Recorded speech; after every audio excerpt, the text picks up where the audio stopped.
Hi there, John Hughes back, and welcome into my kitchen.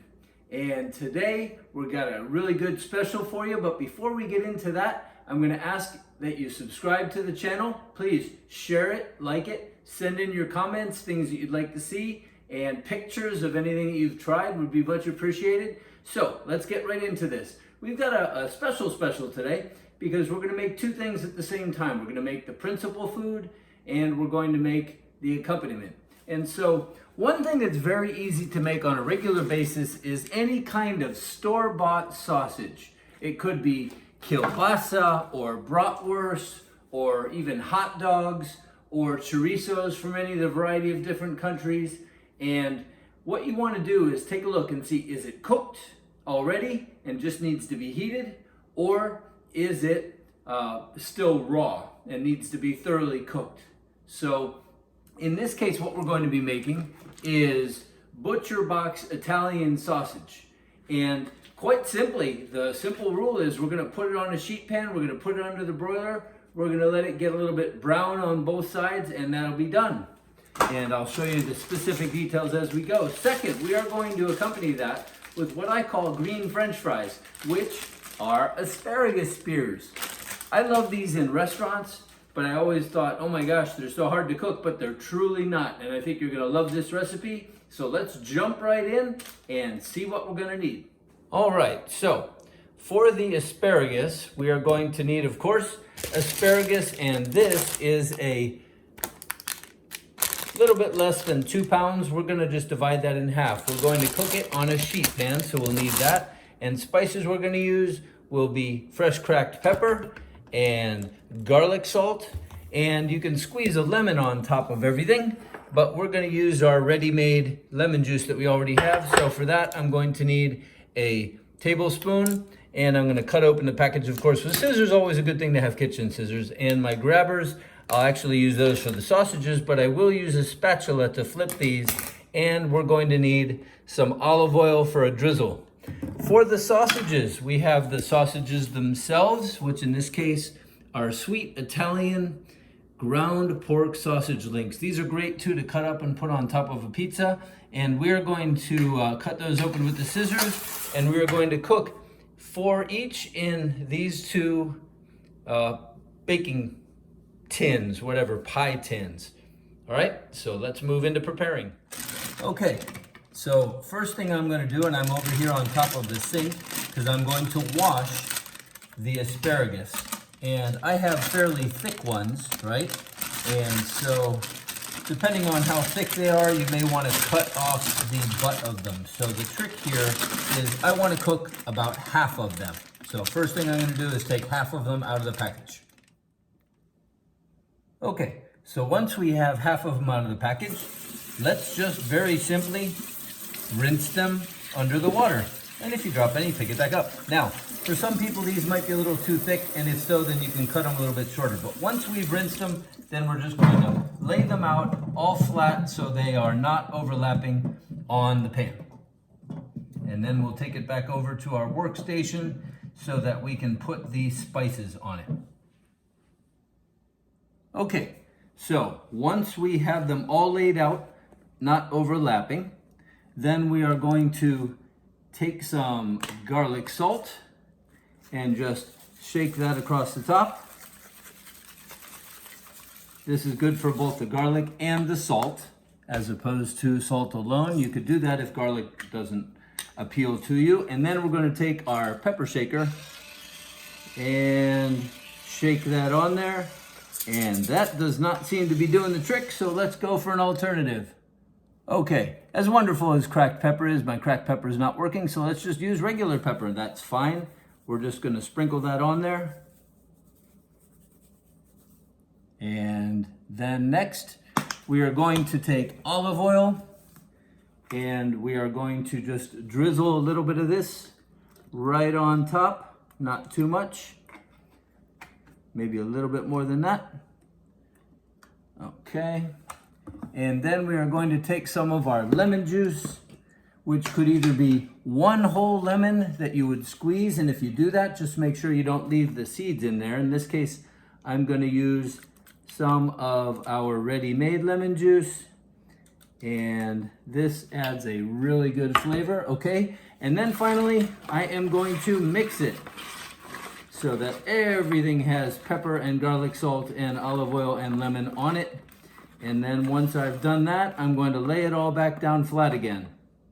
Okay, so we laid them all down flat, and the next thing we're gonna do is turn on the broiler, and we're gonna start these right away as we prepare the sausages because they take longer. They'll typically take 10 to 15 minutes. And so now we're gonna open this up and we're gonna put these on the bottom rack. Okay, and they can get started right away in the heat while we're preparing. Notice the time, 4:51, so we'll pay attention to how long they take as we do the other stuff. Okay, and now we're back with my sausages, and I'm just going to cut them and lay 4 out in each pan. Okay, now I recognize that I just said I was going to cut them. I did not mean that. What I meant is cut them open and lay them out, and you'll see that I left a little bit of space in each one. So now let's go back to the oven and stick them in there.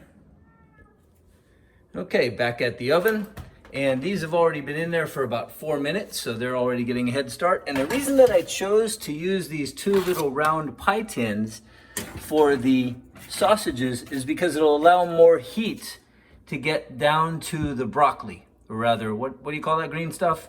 French fries, no, asparagus. So now we're just gonna leave it in there, and we're gonna check back in about 5 minutes to see how the sausage is browning on top. Okay, so if you're kind of new to cooking, one thing I'm gonna recommend, rather than ending up with an enormous amount of stuff dirty and spread all over the place, is clean as you go. So we've still got a minute, and I've put away a lot of things. And here is the other half of the asparagus that I did not cook. So I left enough of the package on there so they would all fit, and I'm just gonna double it up. And I like to keep these in my vegetable crisper so that they are ready for the next time, and they'll stay fresh. And typically these can last a week or 2, but I wouldn't really recommend letting them go too long. They do get a little fragrant as time goes by. Nonetheless, this is enough for a couple people, a couple times when you're getting the whole package. So we are just about ready to check on the sausage. See you there in a sec. Okay, 5 minutes has passed, so first thing, let's turn off the incessant beeping and take a look and see what's going on in the oven. Okay, there's not a lot, sorry for the steam there. There's not a lot of color yet to the sausage, so we don't need to flip those. What we do want to do though is take a look and just see if these are getting at all soft. That's going to be the indication that they're done, and they are not. So we can go for another 5 minutes. And then we'll check back, and we should have some browning going on in the sausage and some more softening of the asparagus. Okay, so the buzzer just went off again, and that makes it a total of 10 minutes. So let's open this up, standing back to not get blasted by the heat. And now they're really ready to flip over. So let's take these both out, and that'll give the broiler some time to directly hit those. Let's stick a finger in there for 2 seconds. They are definitely getting softer, and I would say that they could be a little bit more. So we'll just leave them there. Go up top here, and you can see that there is definitely some color on the sausages now. And if you compare the two, you can see the difference. So we want it to be that same color for these particular sausages on both sides. And it'll actually cook more quickly the second time. So I'm just gonna flip them and stick them back in there, and then keep my eye on them. And time is less important than the action it's taking. Different ovens will be different, and different sausages will be different. So there we go. We're gonna just pop that back in the oven real quick, and then we will check back. I think in another 5 minutes, we are going to be finished with the entire meal. So I'm just gonna be in the kitchen listening for the sizzle. And we are back again 5 minutes later. So let's go ahead and take a look. And those sausages really are good enough done. We got a little bit of steam in the face there. So let's take a look. Yep, these are fine for this kind of heat. I'm gonna take them out and put them on my island. And while we're in here, we are going to check on the broccoli. You know what I mean?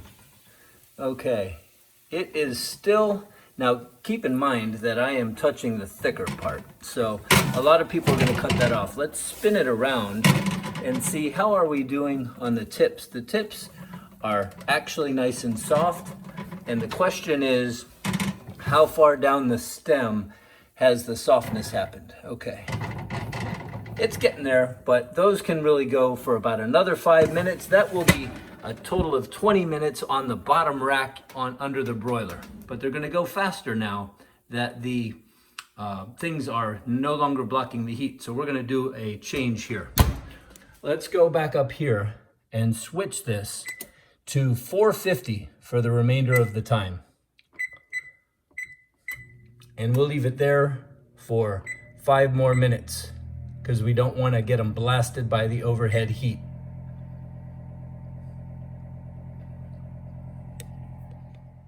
So while we wait for the asparagus to finish, let's do a couple things. Let's put our sausage, which is now complete, on a serving dish, or maybe it'll go into the fridge, and you'll see that I have a little bit of extra juice in here, and I'm gonna wanna dump that into my grease container, never down the sink, because over time it will clog things up. And I wanted to talk about some different ideas of what can you do with these sausages, because there's really a variety of things. And so one thing you could do is let them get cold and then just slice them and put them on a cheese pizza, say from Aldi or from your supermarket. Another thing that you could do is make a pot of pasta, throw a couple cans of tomato sauce, crushed tomatoes, or some spaghetti sauce, or however you like to prepare your red sauce, and have pasta with sausage and a red sauce.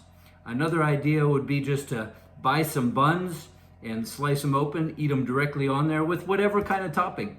It could be mustard, or one thing, for those of you who are a little bit more advanced, is sausage, peppers, and onions. That would be just fantastic. And that would be slicing onions and bell peppers and sauteing them in some olive oil, and then putting that, when they're nice and soft, on top of these, on top of a sandwich, or directly on a plate. So there's some thoughts of what you can do with an Italian sausage. Of course, there's a variety of different meats. Again, you could use, we love Bratwurst, which I particularly like with mustard and any kind of sausage. But basically what you've learned here is that you want to take it from its state in the bag to a nice brown covering, and just make sure that it's cooked all the way through if they are raw when you get them. If they're already cooked, it's just a question of heating them up all the way. All right, see you in a minute for the asparagus. Okay, and now we are back, and if you can hear that sizzle, that is delightful. All right, and they are definitely all soft enough so we can take that out and turn off the oven. That was 20 minutes in total. Take them out here. And good thing to do is take them off with a spatula right away. And then they are really ready to serve. And there you go. We have made our dinner of Italian sausages and asparagus. So enjoy, and I thank you very much for joining me today in the kitchen. Have a great one, and we'll see you back next time.